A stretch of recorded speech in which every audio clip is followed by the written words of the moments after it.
Bonjour YouTube, je suis Sébastien et j'aime les outils. J'aime les outils, mais je ne fais pas que ça en achetant régulièrement.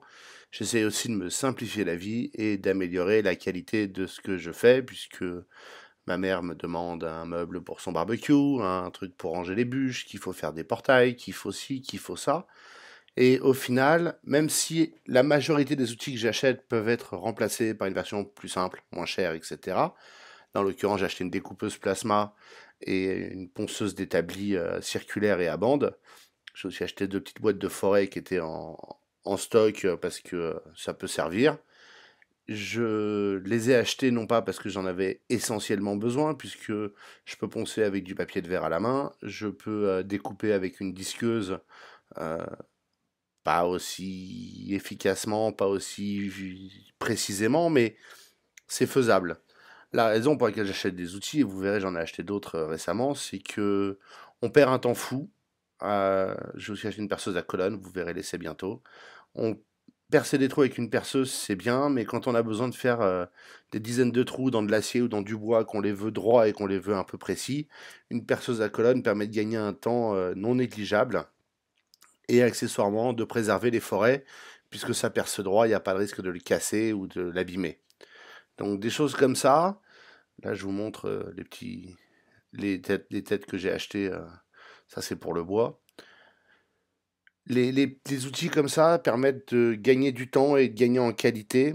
Alors, c'est pas essentiel, en effet, mais si vous vous retrouvez à faire comme moi et que vous aimez bien bricoler, vous verrez que certains outils valent vraiment la peine de l'investissement. Non pas parce que vous en avez besoin ou parce que votre temps est précieux, mais parce que votre temps est précieux et qu'au final, vous en avez besoin.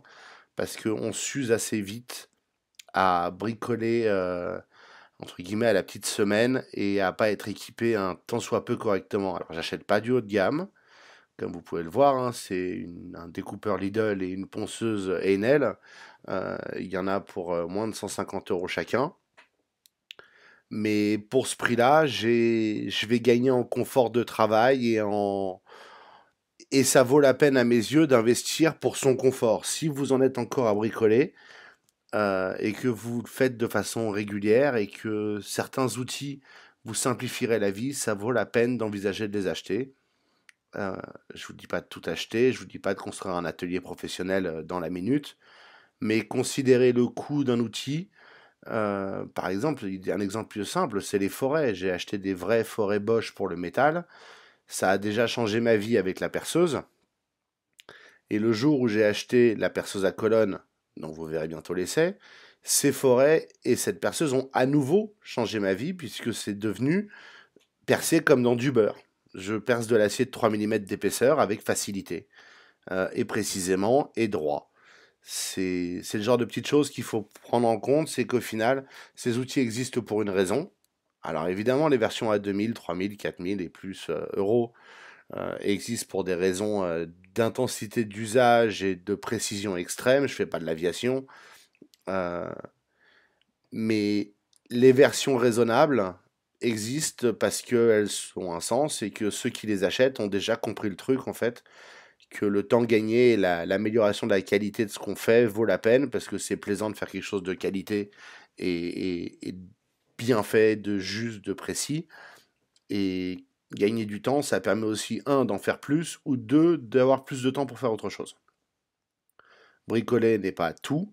Alors, selon le bricolage que vous faites, vous allez sans doute choisir, ça ce sont des forêts pour percer le bois et encastrer la tête dans le bois.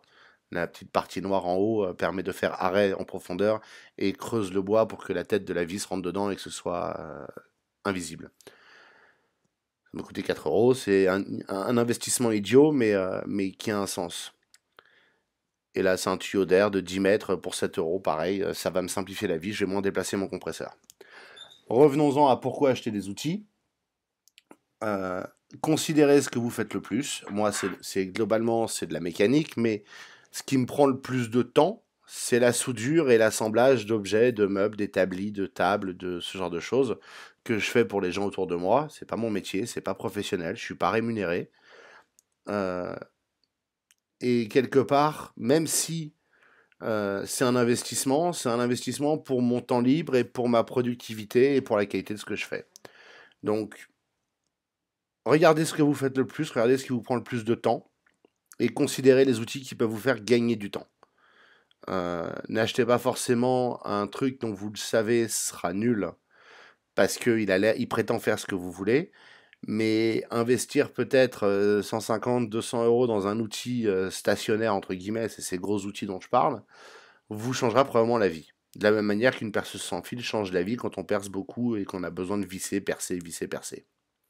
J'espère que cette vidéo vous aura intéressé. Si c'est le cas, n'oubliez pas de la liker et de vous abonner. J'ai que 2% d'abonnés dans les vues de mes vidéos. Et si vous avez des questions ou des remarques, les commentaires sont là pour ça. Les conseils aussi.